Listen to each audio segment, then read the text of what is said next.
palavras do nosso Mestre, Senhor Jesus. Olá a todos que nos acompanham.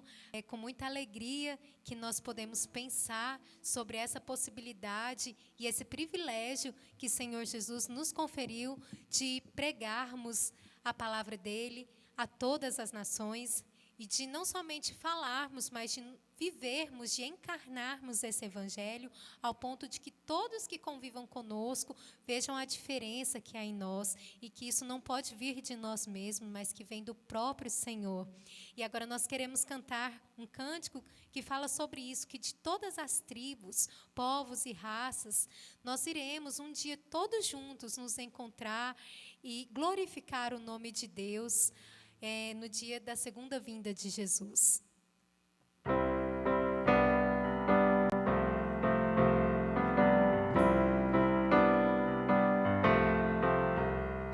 De todas as tribos, povos e raças, muitos virão te louvar. De tantas culturas, línguas e nações, no tempo e no espaço, virão te adorar.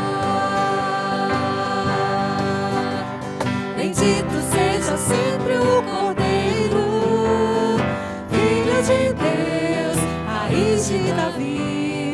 Bendito seja o seu santo nome, Cristo Jesus, presente aqui. Aleluia, laia, laia.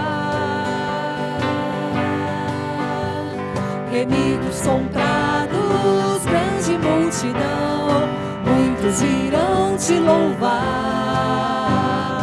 Povo escolhido, teu reino e nação, no tempo e no espaço, virão te adorar. Bendito seja sempre o Cordeiro, Filho de Deus, raiz de Davi. Bendito seja o seu santo nome, Cristo Jesus, presente aqui.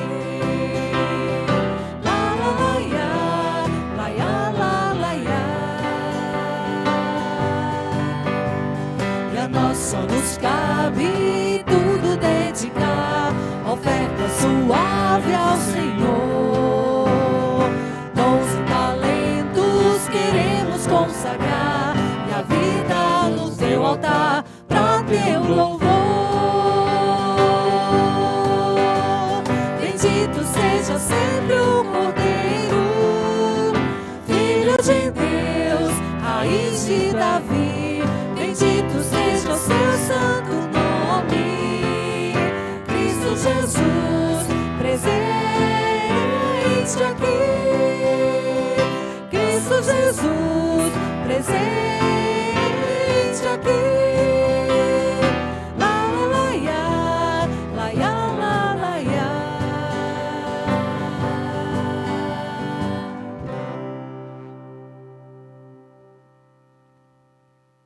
Olá, bom dia, que alegria poder adentrar a sua casa e juntos podermos mais uma vez meditar na palavra de Deus e sermos enriquecidos e moldados pelo poder dessa palavra. E eu preciso então iniciar essa meditação com uma pergunta: como que aqueles que estão ao seu redor irão lembrar de você quando lá no futuro conversarem sobre esse período de pandemia? Você será lembrado como uma pessoa que simplesmente assistiu e consumiu, foi um consumidor, ou você será lembrado como um discípulo de Jesus? Essa pergunta ela é muito relevante e importante. E o cerne dessa pergunta está relacionado à cosmovisão. A cosmovisão, na verdade, tem no seu centro a resposta que nós damos de forma consciente ou inconsciente a perguntas como tudo começou, qual o sentido da vida, o que é a vida. Nós precisamos ter essas respostas porque, como o presbítero Clístenes abordou, as nossas respostas estão diretamente relacionadas com aquilo que nós pensamos, nosso entendimento e a nossa forma de enfrentar o mundo. E isso é importante nós conversarmos porque, infelizmente, muitos que se dizem cristãos têm respondido a esse momento de crise, a esse momento de dificuldade, da mesma forma que muitos dos seus amigos que não são cristãos. revelando, em outras palavras, qual é a sua verdadeira cosmovisão. E muitas vezes é uma cosmovisão pagã ou minimamente secular. Isso não é saudável para o povo de Deus, não é saudável para a sua igreja. Por quê? Porque nós fomos visitados pelo Deus Criador. Isso, Ele esteve nessa terra, disse palavras únicas e especiais, realizou atos únicos e incomparáveis. Ele morreu numa cruz na pessoa de Cristo Jesus. E Ele ressuscitou. E é justamente essas palavras, esses atos que devem nos nortear, que devem nos orientar a respondermos a todos os momentos da nossa história, em especial esse momento de pandemia que nós temos vivido. Deixe-me, a partir de agora, olhando na palavra de Deus, deixando os nossos achismos e nos concentrando no poder da palavra de Deus, através da vida do apóstolo Paulo. Pegue a sua Bíblia, lá em Filipenses capítulo 1. Nós temos, na verdade, estudado muito sobre Filipenses, nos últimos meses. O apóstolo Paulo tem trazido mensagens muito especiais aos nossos corações. Então, quero ver, através da vida do apóstolo Paulo, como foi que a cosmovisão cristã o conduziu para que ele pudesse reagir às circunstâncias que o envolviam. Isso é muito importante. Eu tenho certeza que essa meditação será especial no teu coração. Irá impactar, irá moldar e conduzir os nossos pés para caminhos que agradam o coração do nosso Deus. Paulo, naquele contexto, deixa eu desenhar um pouco do panorama, um quadro daquele cenário. O apóstolo Paulo, ele estava preso. Tente se colocar na situação dele. Ser preso já era uma coisa muito boa. Ele estava sendo acusado injustamente. Você ser preso por algo que você não cometeu de errado, ser acusado injustamente. Ele também estava sendo alvo de um fogo amigo, traição. Isso mesmo, aquelas igrejas que ele tinha iniciado. Alguns dos líderes se levantaram com heresias e contra o próprio apóstolo. Imagine você, que iniciou um trabalho, vendo tudo isso acontecer. Para piorar um pouco a situação, o cenário, o apóstolo Paulo também ele estava totalmente dependente de ajuda financeira. Eu sei que muitas vezes eu e você, por causa da arrogância do nosso coração, nem gostamos muito de saber que somos dependentes de outro. Ali ele estava totalmente dependente, porque o governo daquela época, para o prisioneiro, não dava alimentação, não fazia o sustento. Então o apóstolo precisava do sustento de alguma forma. A igreja de Filipos estava auxiliando naquele momento. Além disso, enquanto preso, ele estava aguardando a definição do seu futuro. Ele estava aguardando uma sentença, e uma sentença de morte. Se o apóstolo Paulo, ou nós, fôssemos olhar para todo esse panorama, simplesmente com uma cosmovisão secular, o desespero bateria a nossa porta.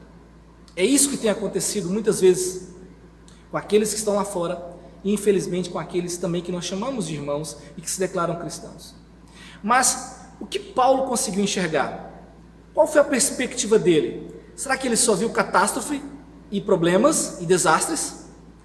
Acompanhe comigo em Filipenses capítulo 1, o versículo 12 e o versículo 13, serão os versículos que nós vamos trabalhar nessa manhã, e depois também no finalzinho do capítulo 4, mas em especial agora, o versículo 12 ele diz: quero que saibam, irmãos, que aquilo que me aconteceu tem, ao contrário, servido para o progresso do Evangelho. Como resultado, tornou-se evidente a toda a guarda do palácio e a todos os demais que estou na prisão por causa de Cristo. Agora Filipenses capítulo 4, lá na frente, o versículo 20 e o versículo 21. Ele disse: saúdem a todos os santos em Cristo Jesus. Os irmãos que estão comigo enviam saudações. Todos os santos lhe enviam saudações, especialmente os que estão no palácio de César. Eu quero ver contigo, de forma muito especial, de forma rápida, a estrutura do pensamento de Paulo. O que a cosmovisão cristã causou no coração e impulsionou a enxergar o mundo e as circunstâncias que o envolviam. Ele estava preso injustamente, sendo acusado, fogo amigo, esperando uma sentença de morte. Só que, olha como ele reage devido ao Evangelho. Ele inicia da seguinte maneira: quero que vocês saibam. É muito interessante essa expressão, porque o apóstolo Paulo foi inspirado por Deus para escrever essa carta, e essa carta não foi direcionada unicamente para a igreja daquele momento da história. Essa carta foi direcionada para nós também, aqui em 2020, em todo esse contexto.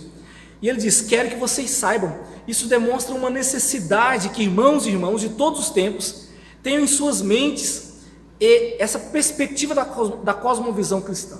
E ele diz: eu quero que vocês saibam disso.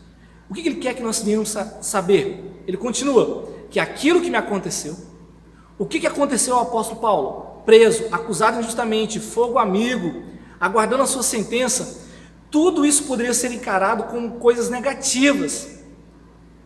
Mas ele diz algo muito especial: ao contrário, revela que tipo de óculos, que tipo de cosmovisão o apóstolo Paulo está usando. Ele não está usando o óculos de um homem sem consciência da existência de um Deus que rege toda a história. Com certeza que não. Ele sabe que tem um Deus criador, um Deus soberano, que controla tudo que existe, que nenhuma folha cai sem sua permissão. E ele continua dizendo: tudo que me aconteceu tem servido para o progresso do Evangelho. Tem servido para o progresso do Evangelho. Preste bastante atenção. A cosmovisão de Paulo faz com que ele, no seu momento da história, na sua vida pessoal, nada, absolutamente nada, seja mais importante do que o progresso do Evangelho. Para o discípulo de Jesus, o progresso do Evangelho é imensamente mais importante que a sua caminhada profissional. Para o discípulo de Jesus, o progresso do Evangelho é imensamente mais importante que o seu reconhecimento, o reconhecimento dos pais. É mais importante que o sucesso da sua empresa. É mais importante que o complemento dos seus estudos. Você enxerga à sua volta o mundo nessa mesma perspectiva? Tudo isso, por quê? Porque o discípulo de Jesus, ele olha o mundo, ou deveria olhar o mundo, não na mesma perspectiva daqueles que não são cristãos. E muitas vezes nós encaramos toda a nossa realidade, tudo que está à nossa volta, de maneira semelhante àqueles nossos amigos que não nasceram de novo. Isso está errado. Isso simplesmente revela que cosmovisão nós temos. Eu quero que você pense comigo, eu quero tentar detalhar um pouco mais a fundo o que o apóstolo Paulo está tentando nos ensinar. E trazer uma relação com esse contexto que nós vivemos com o início dessa pandemia. Nós estamos vivendo a história. E de repente nessa história acontece uma pandemia, o Covid-19. E essa alteração na história traz suas consequências. Traz mortes, e são muitas mortes. Traz uma crise econômica. Traz uma desestabilização política. Traz um futuro incerto, incerteza, ansiedade, medo nos nossos corações. A grande a grande percepção que se torna real quando eu e você nos deparamos com tudo isso, sendo cristão ou não, existe algo de errado no mundo. Qualquer pessoa, ao olhar para todo esse cenário que nós estamos vivendo, vai chegar nessa consciência: existe algo de errado no mundo. Outras pessoas em outros momentos da história também chegaram até essa consciência. Aqueles que viveram o período da peste negra, eles também chegaram a essa conclusão, que existe algo errado no mundo. Aqueles que viram aquelas bombas sendo jogados sobre a cidade de Hiroshima e Nagasaki, aqueles que vivenciaram a Primeira e a Segunda Guerra Mundial, eles também chegaram à conclusão que existe algo errado no mundo. Aqueles que sofreram com tsunamis, com o furacão Katrina, com o ataque daqueles aviões nas Torres Gêmeas, todos que olham para situações como essa chegam à conclusão: existe algo de errado no mundo. Só que aqueles que são movidos pelo Evangelho, pela cosmovisão de Cristo, eles sabem que tudo isso que existe de errado no mundo teve início lá atrás, na queda, na ruptura com o Deus Criador. Nós sabemos. Outros ficam conjecturando o porquê disso, procurando colocar a culpa em alguém, no governo, numa pessoa, num sistema, num momento. Mas nós sabemos onde começa o problema. Lá atrás, na queda, nessa ruptura. A grande pergunta é: como resolver esse problema? Se nós sabemos que existe um problema, como resolver esse problema?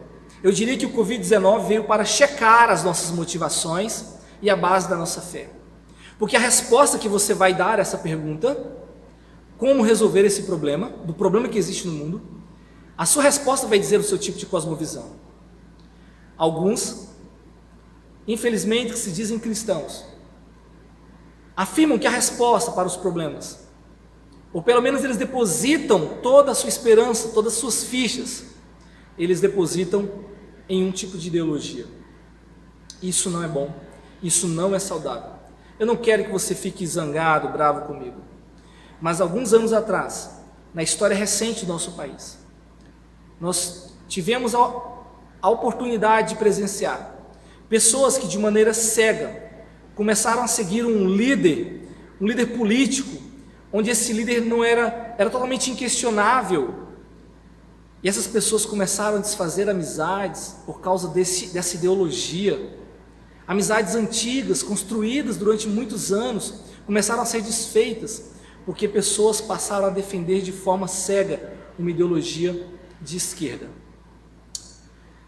Mas eu preciso dizer que, infelizmente, nós estamos vivendo a mesma coisa, ou estamos presenciando a mesma coisa acontecer por aqueles que defendem cegamente uma ideologia de direita. E eu preciso ser honesto com você. Sua ideologia, seja ela de direita, seja ela de esquerda, tendo pontos positivos ou negativos, mais para um lado, mais para o outro, eu preciso ser sincero, a sua ideologia, sendo de direita ou de esquerda, ela não vai redimir o universo e o mundo. A sua ideologia não vai fazer nova todas as coisas. Não é aí que nós devemos depositar a nossa esperança. Mas alguns diferentes, de forma diferente, acabam depositando toda a sua esperança na ciência. Isso, no positivismo, no humanismo, no existencialismo, tem abraçado isso, pensando que a ciência irá responder e acabar com os problemas da humanidade. Basta uma questão de tempo. Bem, ao colocar ciência aqui, eu não estou dizendo que não devemos observar os padrões, as orientações que são dadas pela ciência em relação ao Covid-19. Não é isso. O que eu estou tentando dizer é que nós não precisamos negar a ciência, mas não é ela que vai redimir a nossa história nessa terra e nem no porvir. E nem a religião.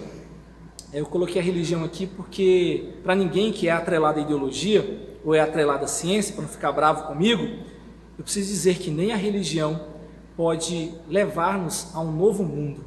A religião não pode melhorar o nosso mundo. Basta olharmos um pouco na história recente e antiga da humanidade e nós vamos ver inúmeras vezes como a religião contribuiu para muitas mortes e desastres no meio dos relacionamentos humanos. Então, qual que é a resposta? Se não está na ideologia, não está na ciência, não está na religião, qual que é a grande resposta para essa pergunta? Quem irá solucionar? Eu vou responder para dois grupos de pessoas. Primeiro, para aqueles que nunca ouviram. A resposta é Jesus. Sim, o Deus Criador que entrou na nossa história e nos levou para a sua história. Só Jesus pode mudar todo esse panorama e nos dar esperança. Essa é uma resposta para aqueles que nunca ouviram. Mas talvez você é do grupo que esteja pensando assim: presbítero Weber, eu já sei que é Jesus a única esperança, isso não é algo novo para mim. Bem, a questão não é ser algo novo, a questão é se você já colocou isso no seu coração. A questão é se isso tem transformado a sua maneira de ver e encarar o mundo. A questão é se essa informação ela tem transformado a sua maneira de reagir num momento como esse de pandemia. Nosso papel como profeta de Deus não é trazer algo novo. Os profetas no Velho Testamento, eles simplesmente relembravam as leis que tinham sido dadas por Deus e que o povo ia esquecendo. Então é isso que nós tentamos fazer, trazer essa memória. A nossa responsabilidade é lembrar a você o que significa ser um discípulo de Jesus. E eu preciso ser sincero também aqui. Ser discípulo de Jesus não significa simplesmente frequentar uma comunidade cristã aos domingos. Ser discípulo de Jesus não significa simplesmente cantar e se arrepiar durante um momento de música. Ser discípulo de Jesus não significa simplesmente você ouvir uma mensagem que te empolgue, tire algumas risadas e no final te arranque algumas lágrimas. Ser discípulo de Jesus não é simplesmente passar a semana usando expressões como aleluia, glória a Deus, amém, a paz do Senhor, shalom, shekinah. Chega disso, chega disso. Ser discípulo de Jesus significa olhar para a história e perceber que o Deus Criador esteve entre nós, nos visitou na pessoa de Cristo Jesus. Então tudo ao nosso redor passa a ser relativo, e o único absoluto é o que Cristo fez, é o que Cristo disse, e seguimos aquilo que Ele nos orientou. Jesus nos deu uma missão, deu uma missão para mim, deu uma missão para você, como pai, como mãe, como filhos, como profissionais liberais, como empregadores, como empregados. E essa missão é para ser vivida em todo o contexto da história, inclusive nesse momento, diante das mortes, diante dessa desestabilização política, diante desse futuro incerto. É aqui e agora que é para vivermos essa missão que Deus nos deu. É necessário, nesse contexto, que eu e você somos chamados para viver.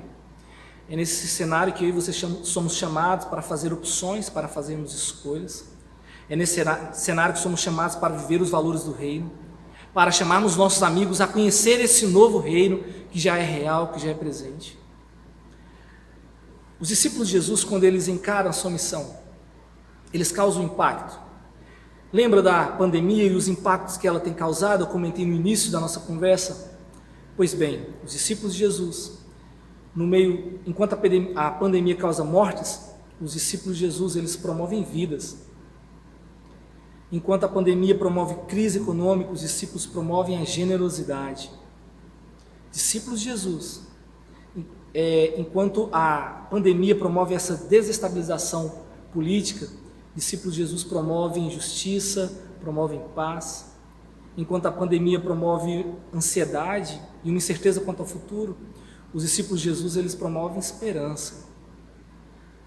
Enquanto você tem uma pandemia, os discípulos de Jesus, eles promovem, são bênção, devem ser bênção. Quero mostrar com essa reflexão que o Covid-19 está fazendo uma grande divisão no que nós chamamos de história da igreja. Uma grande divisão. O Covid-19 tem deixado muito claro que muitas pessoas que se declaram cristãos, discípulos de Jesus, na verdade eles são consumidores. São consumidores de igreja, são consumidores de pastores, são só consumidores de pregação, consumidores de bandas, de música. Mas por outro lado, o Covid-19 também é uma oportunidade para reavaliar a sua fé. O Covid-19 é uma oportunidade para efetivar, se tornar um discípulo de Jesus e abençoar a vida de outras pessoas. Nós precisamos ter esse tipo de reflexão. Caminhando para o final, eu gostaria de deixar algumas reflexões importantes e algumas ações, hábitos saudáveis que nós podemos desenvolver como discípulos de Jesus, para não sermos tão passivos num momento como esse. O primeiro, nada de novo, oração. Ore pelo Brasil, ore pelo mundo todos os dias. Ore pelos seus familiares, ore pelas pessoas que estão próximas de você, que não conhecem da graça, que não conhecem essa esperança ainda. Isso é muito saudável, isso é necessário. Uma segunda orientação, escute e demonstre interesse por essas pessoas. Nós conversamos isso em outras meditações alguns domingos atrás. Escute as pessoas que estão ao seu redor. Quais são as suas necessidades? Saia da passividade, seja proativo pelo Evangelho. É isso que essa mensagem do apóstolo Paulo tem trazido aos nossos corações nessa manhã. Essa pandemia não pode ser um gap, um espaço, um intervalo. Nós estamos em missão. Parece que muitos estão assistindo a pandemia acontecer numa tela de um Smart TV, simplesmente acompanhando e assistindo como se fosse um filme. Não, tem pessoas passando por necessidade. Por isso, uma terceira orientação é sirva. Sirva quem tem passado por necessidade. Eu e você, nós sabemos que quem mais sofre nesse momento são aqueles que têm poucos recursos financeiros. E se você tem um pouco mais, você tem condições de trabalhar em casa, você não perdeu o emprego, está fazendo um home office, está fazendo um trabalho remoto, é uma excelente oportunidade de você abençoar a vida de tantos outros, em relação que não tem como você tem, e você mostrar que os seus privilégios que você possui não os distingue, você tem um amor prático que você pode demonstrar para eles. Por isso, sirva.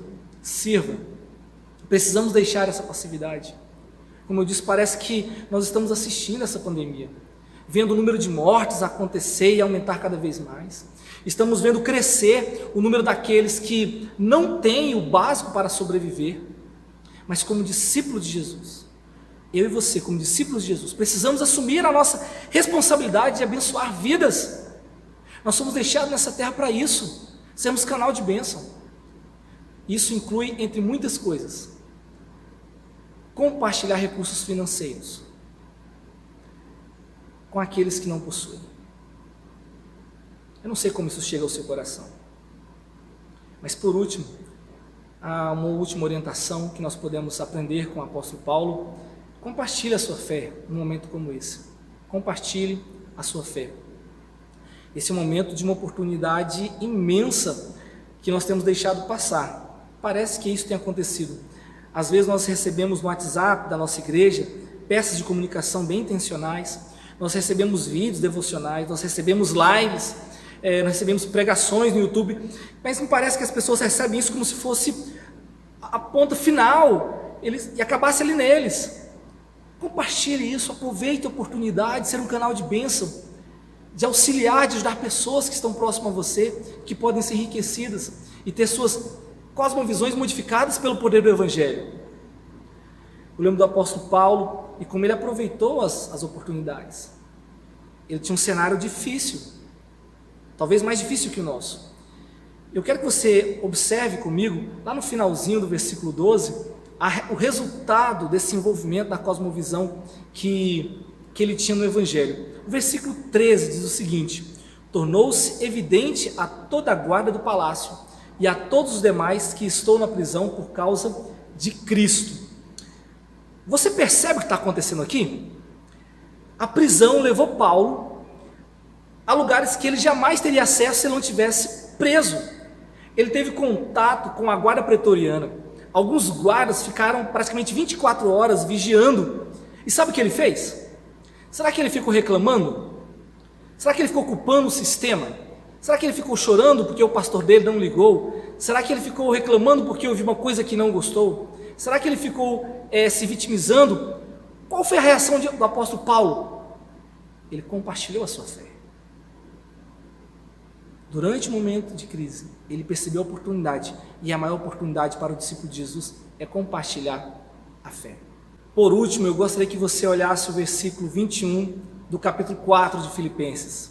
Ele diz: todos os santos lhe enviam saudações, especialmente os que estão no palácio de César. Momentos de crise nos levam a oportunidades que antes nós não tínhamos. Pergunta para ficarmos meditando é: você tem aproveitado essas oportunidades nesse período de pandemia? Como você será lembrado? Você deixará um legado de ter sido um oportunista ou simplesmente uma pessoa passiva? Ou a sua cosmovisão irá te mover e fazer com que você se mova em direção ao outro e seja proativo? E você será lembrado como um discípulo de Jesus. Nós precisamos refletir sobre isso. Peço que você feche seus olhos, nós vamos orar nesse momento, encerrando esse momento tão especial. Vamos orar. Pai, graças te damos por esta manhã, por esse dia tão especial, pela tua palavra que podemos estudar, meditar e receber do Senhor. Obrigado pelo teu Espírito Santo. Nós clamamos que ele conduza os nossos corações, nossas mentes ao entendimento real e necessário e verdadeiro da tua palavra, para que essa palavra possa não simplesmente nos incomodar e ser uma informação, mas que ela possa moldar a nossa forma de ver o mundo. Nós queremos enxergar na perspectiva da fé, da mesma maneira que Paulo enxergou, porque ele foi moldado e motivado pelo Evangelho de Cristo, e assim nós desejamos também sobre a nossa história. Que a tua igreja no Brasil e no mundo, possa ser preenchida, inundada pelo poder do teu Santo Espírito e pela percepção dessa cosmovisão que vem diretamente do alto sublime trono do Senhor que nos leva a agir de maneira correta em relação à sociedade. Nós carecemos da tua orientação. Guia os nossos passos, guia os nossos pés, para que possamos sempre glorificar o Senhor. Obrigado mais uma vez por esse dia e pela tua igreja que aqui se encontra. Nós oramos no nome santo de Jesus, no nome de Jesus. Amém. Muito bom poder estar aqui com você. E daqui a pouco, às 18 horas, nesse mesmo canal, você está convidado. O pastor Ismael estará trazendo uma palavra de esperança ao teu coração. Se tem sido bom para você, compartilhe com os teus amigos, com familiares, e que Deus nos abençoe sempre. Amém.